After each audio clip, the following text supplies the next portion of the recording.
Neymar গ্রাম। ৩ মাস ধরে বৃষ্টি হয়নি। আকাশ যেন রুষ্ট হয়ে পড়েছিল। নীল নয় ধুলো ভরা, হলুদ মেঘ প্রতিদিন মাথার ওপর ঘুরত, কিন্তু এক ফোঁটাও জল পড়তো না।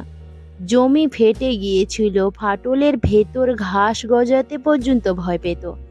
রাতগুলো এখনো আরো ভয়ঙ্কর হয়ে উঠেছিল।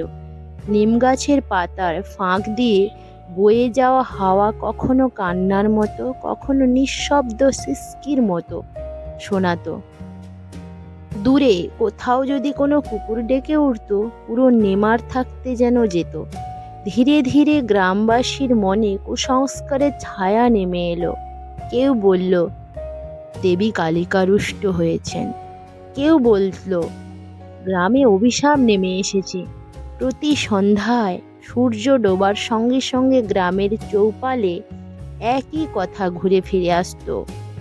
গ্রামের শেষ প্রান্তে, সেখানে কাঁচা পত্রা জঙ্গলের ঝোপঝাড়ে মিশে গিয়েছিল, সেখানেই থাকতো সাবিত্রী।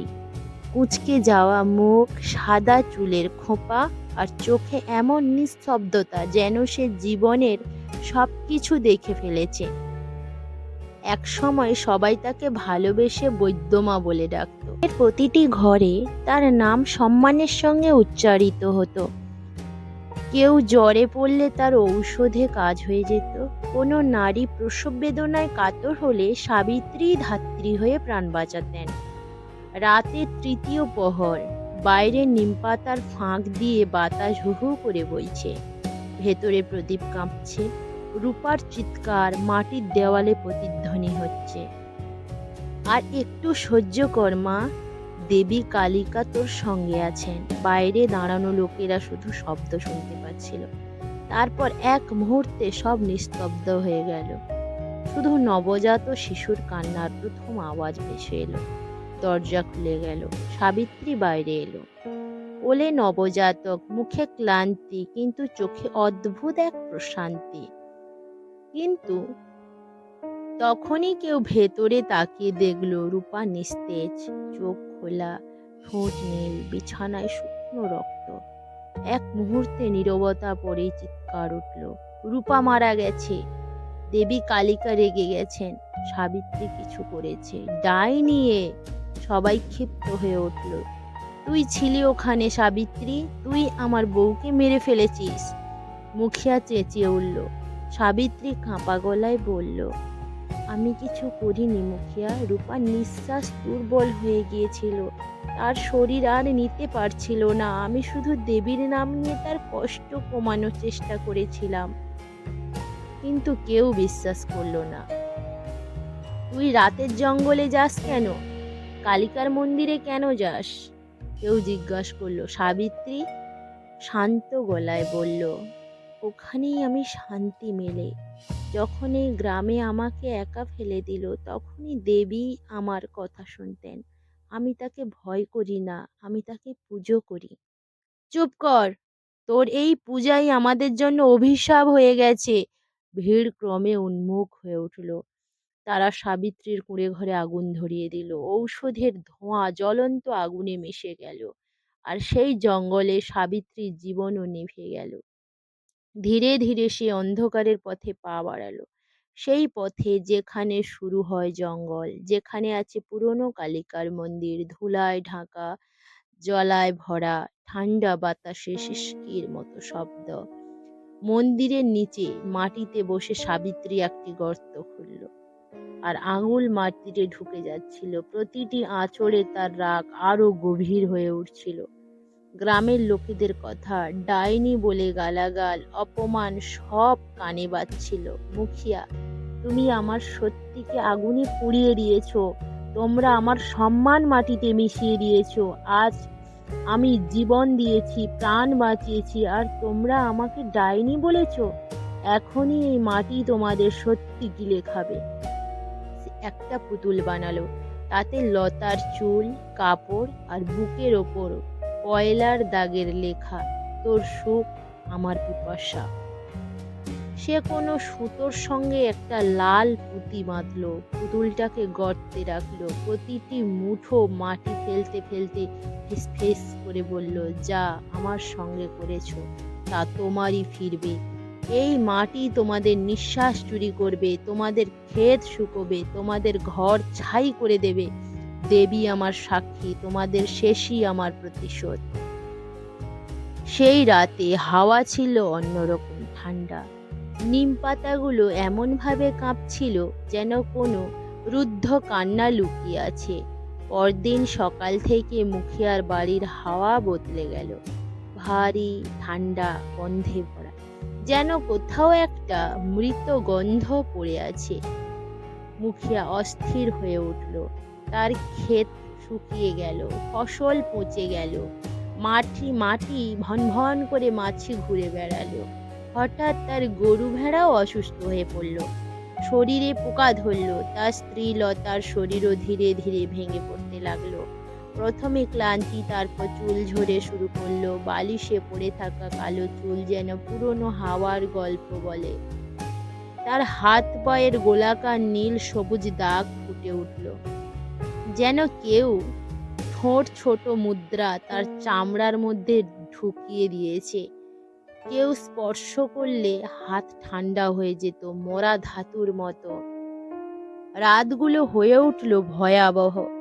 প্রতি ৩-৪ ঘন্টার পর লতা চিৎকার দিয়ে জেগে উঠত। তার গলায় মানুষের মতো স্বর থাকতো না, অজানা শব্দ বেরিয়ে আসতো। কখনো কিছু বলার চেষ্টা করত, তারপর হঠাৎ চোখ ফাঁকা হয়ে যেত, যেন কেউ ভেতর থেকে বাইরে তাকিয়ে আছে। পরের সকালে সূর্যের আলো পড়তেই মুখিয়ার বাড়ি আরো ভারী হতে লাগলো।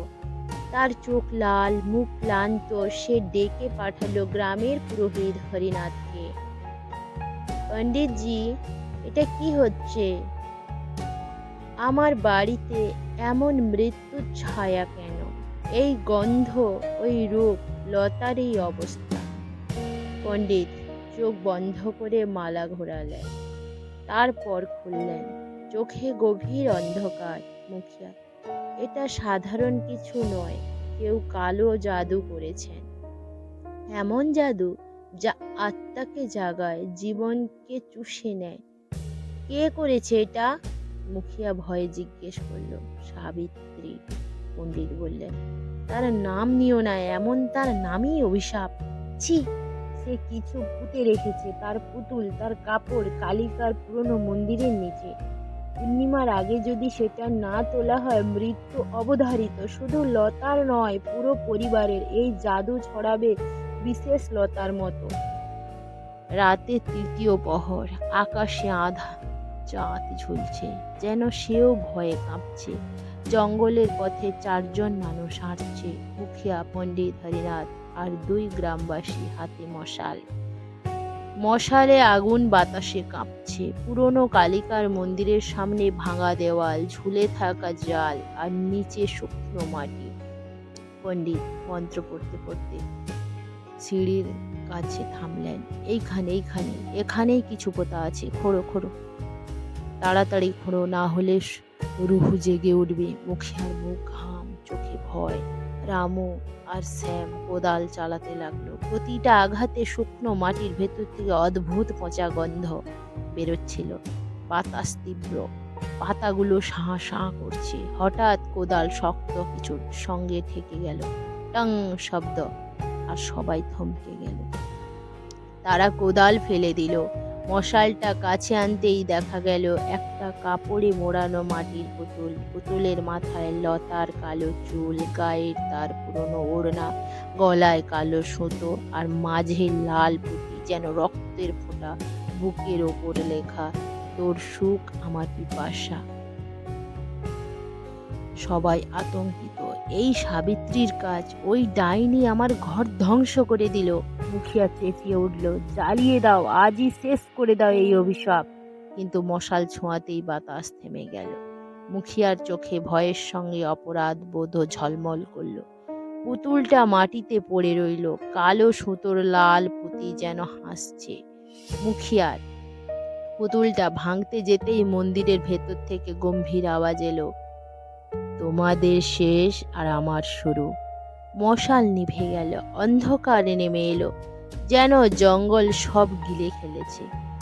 পণ্ডিত হরিনাথের মালা পড়ে গেল, নিঃশ্বাস বন্ধ হয়ে গেল। রামু আর শ্যাম তখনই দৌড়ে পালালো। মুখিয়াজি, এটা আমাদের হাতে নেই, এই রঘু সাবিত্রী নয়, আরো পুরনো, আরো ভয়ঙ্কর। কিন্তু মুখিয়া শুনল না। সে পুতুলটা নিয়ে মন্দিরের বাইরে দৌড়ে গেল। আগুনে ফেলে দেওয়াই যেন একমাত্র তার মুক্তি। পরদিন সকালে সূর্যের আলো পড়তেই নেমারে নিস্তব্ধতা। মুখিয়ার বাড়ি থেকে চিৎকার শোনা গেল। লতার দেহ বিছানায় পড়ে, চোখ খোলা কিন্তু প্রাণ নেই। ঠোঁট নীল, শরীরে সেই নীল সবুজ দাগ আরো গভীর। পাশে পড়ে আছে সেই মাটির পুতুল, কিন্তু গলা নেই। বুকের ওপর লেখা, তোর সুখই আমার পিপাসা। মলিন হয়ে গেল। আর সেখানে গলা ছিল, যেখানে পুড়ে যাওয়া কালো দাগ। মুখিয়া এক কোণে বসে, চোখ ফাঁপা, মুখ কঠিন, হাতে লেগে আছে মাটির টুকরো, পুতুলের মাটি, যে বিড় বিড় করছে, কথা বোঝা যায় না। আমি আমি শুধু আমার ঘর বাঁচাতে চেয়েছিলাম সাবিত্রী। তুই আমার সঙ্গে এটা কি করেছিস? কেন করলি এটা? সেই দিনের পর থেকে নেমারে কেউ রাতের বেলায় নিম গাছের নিচে যায় না। সবাই বলে একটা পুরনো আত্মা আজও জঙ্গলে ঘুরে বেড়ায়, তার অসমাপ্ত প্রতিশোধ সম্পূর্ণ করার জন্য। আর গ্রামের মানুষ এখন জানে, যখন কোনো সত্যিকে পুড়িয়ে দেওয়া হয়, তখনই তার ছাইও কথা বলে।